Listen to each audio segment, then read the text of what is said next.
So there's been an algorithm update that has affected 10% of queries, and SEOs have reacted like fuck, oh!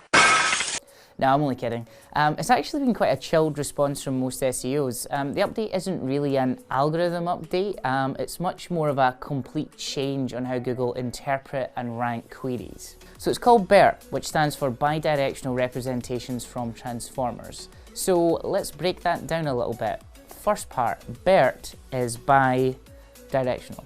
Must resist stupidity impulse. So that means the way a query is structured is going to go both ways. So before Google would understand a query as a sequence of words, the words on the left would affect the words on the right, but not the other way around. So this meant that some more nuanced phrases would really return kind of subpar results.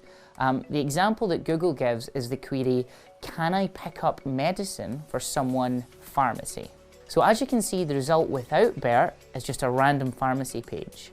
But with BERT, you can see that it's a much better question to the answer.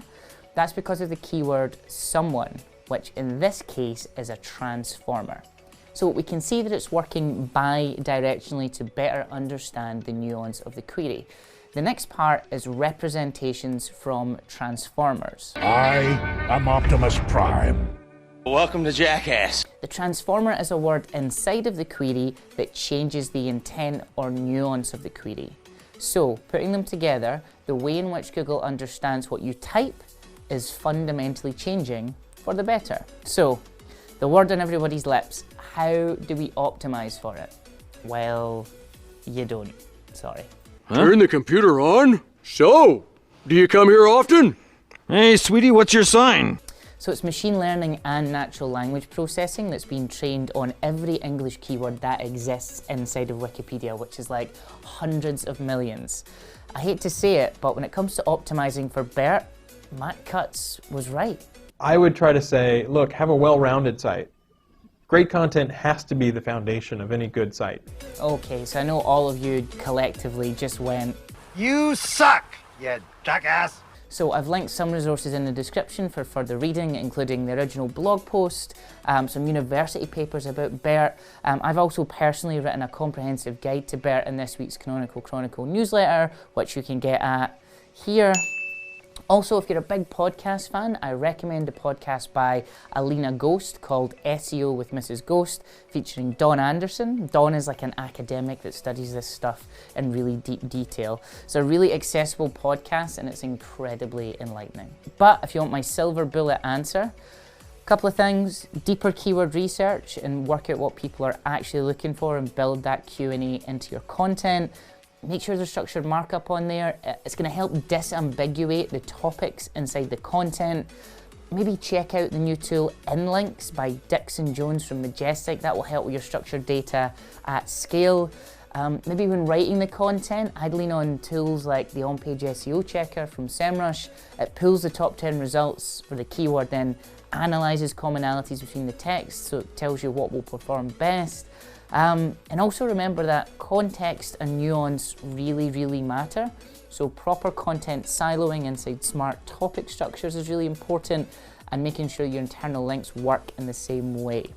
All that being said, if that doesn't work for you, you could just email Google. Hey Bert. Hey, Aaron. Hey, I was wondering if you could do me a big favor. Oh, sure, Ernie, what is it? Please rank my site. Only kidding. Just remember, it's all about context. It's important to understand that what Google thinks your content is within the context of your site is removed. So I done a 20-minute speech at SMX Munich about natural language processing and Search Console to understand what the text on the page is about versus what Google is actually ranking you for. So I made a sheet, a Google sheet that runs natural language processing analysis on the content of your site. It's free in this week's Canonical Chronicle newsletter. Plug again, link is in the description. The new Screaming Frog update has got tech SEOs like...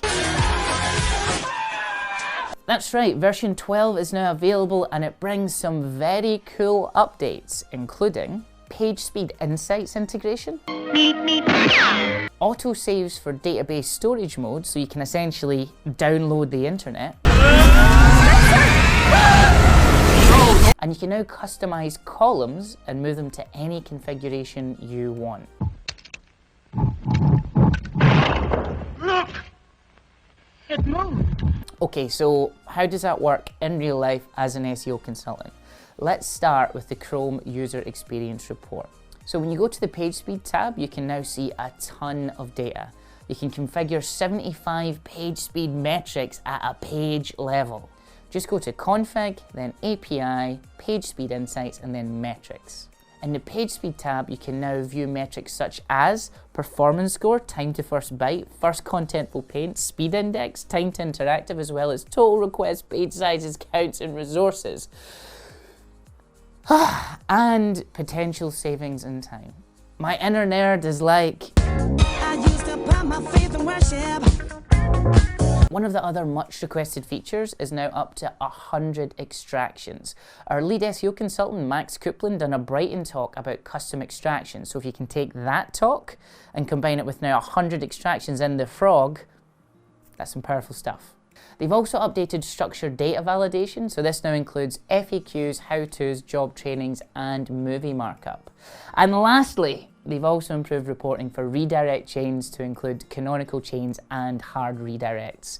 What's more, this tool's 150 quid for the year.